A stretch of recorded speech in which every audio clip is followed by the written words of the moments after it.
pero no contaba con que un vaquero solitario, con pasado militar y heridas invisibles, cambiaría el destino con un solo acto de valentía.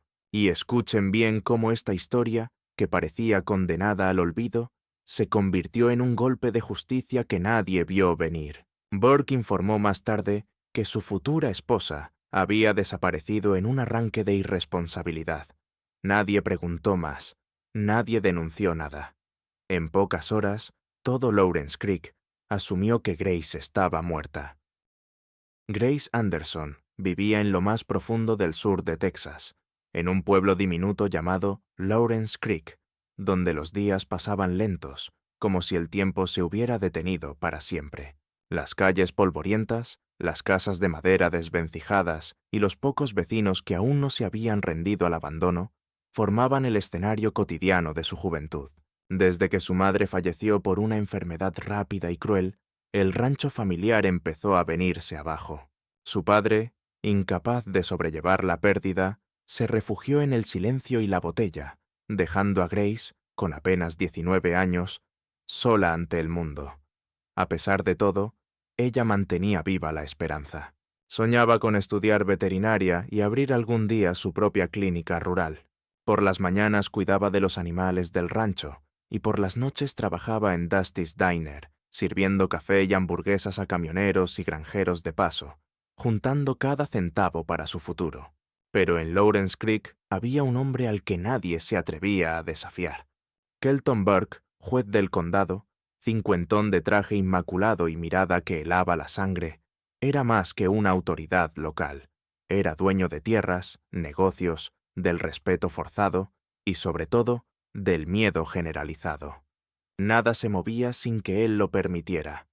Con conexiones en todas partes, desde la alcaldía hasta la oficina del sheriff, ejercía su poder con la confianza de quien sabe que nadie le dirá que no.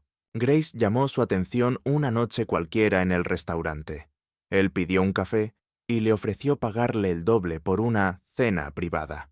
Ella sonrió con cortesía, pero se negó con firmeza. Burke volvió al día siguiente, esta vez con flores. Luego, un collar costoso. Pero Grace era diferente. Educada, sí, pero clara. Cuando le devolvió la caja con una nota escrita a mano que decía «No estoy en venta», él sonrió, aunque sus ojos decían otra cosa. Unos días después, sin consultar con nadie, anunció públicamente su compromiso con Grace Anderson. Para el pueblo, eso significaba solo una cosa.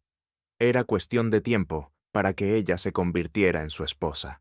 Ella no lo supo hasta que una vecina, con voz temblorosa, le dijo «Felicidades por el compromiso». Confundida, fue a casa y enfrentó a su padre, quien evitó mirarla. Le mostró el anuncio del periódico local.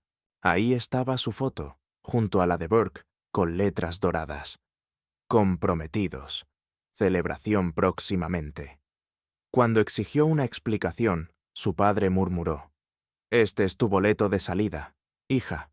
Más vale ser esposa del juez que morir aquí alimentando cerdos».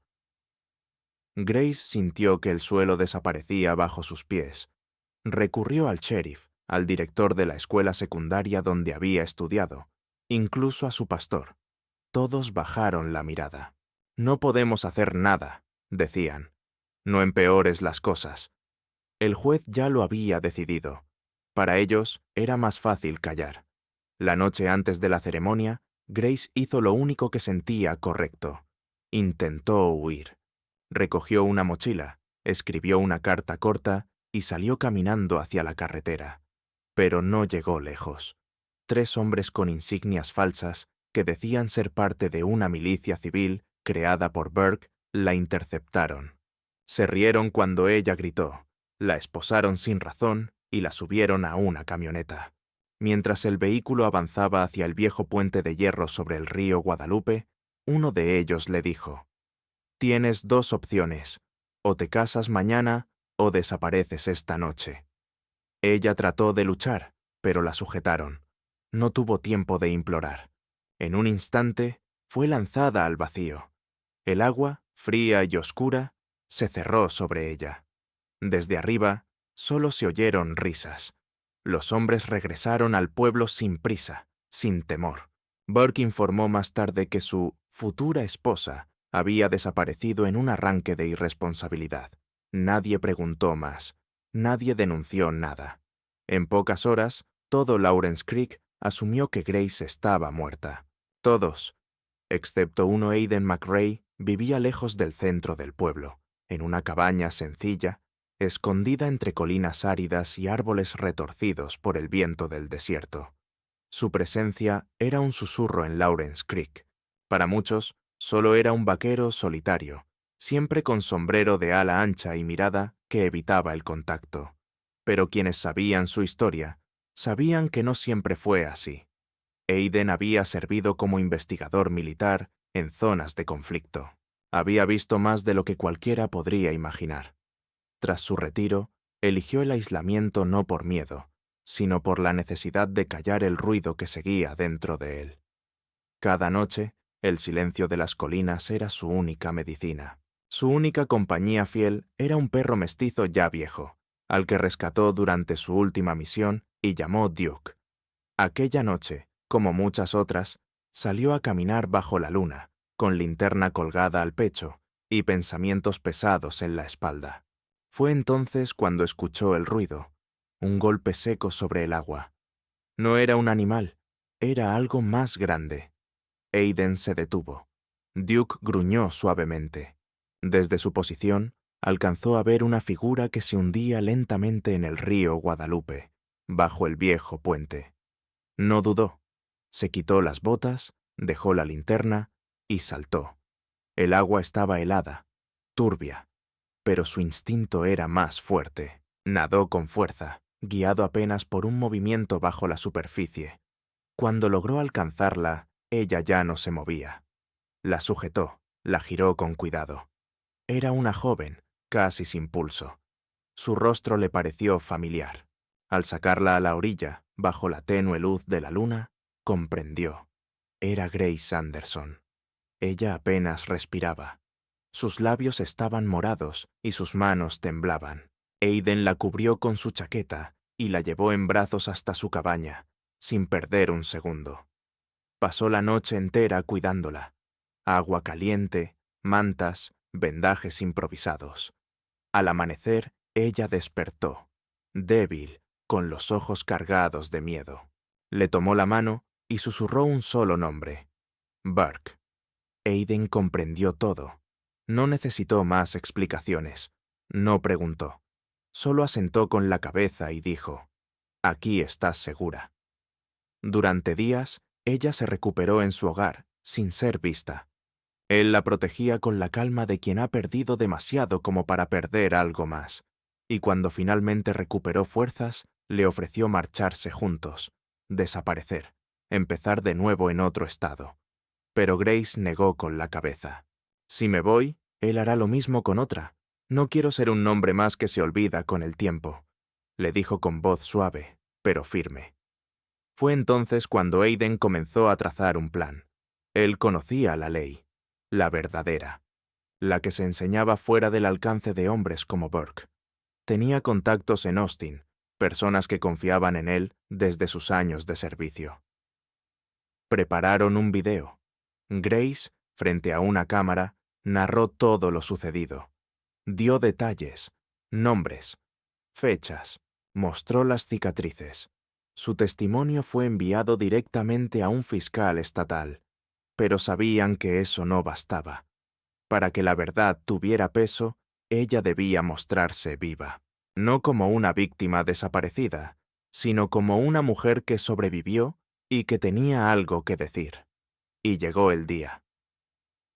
El desfile anual de Lawrence Creek era una tradición local. Policías, bomberos, funcionarios marchaban con música y banderas. En el centro del escenario, como siempre, estaba el juez Burke, saludando a los presentes como si fuera un héroe. Entonces, el rugido de un motor partió el aire. Un caballo de acero avanzó entre la multitud. Aidan lo conducía, firme, con la mirada recta. Detrás de él, sentada con la espalda erguida, iba Grace, con sombrero vaquero y rostro descubierto. El silencio fue inmediato. El juez palideció. Aiden detuvo la moto justo frente al estrado. Grace bajó, subió los escalones con paso seguro y tomó el micrófono de manos del presentador. «No estoy muerta», dijo con voz clara.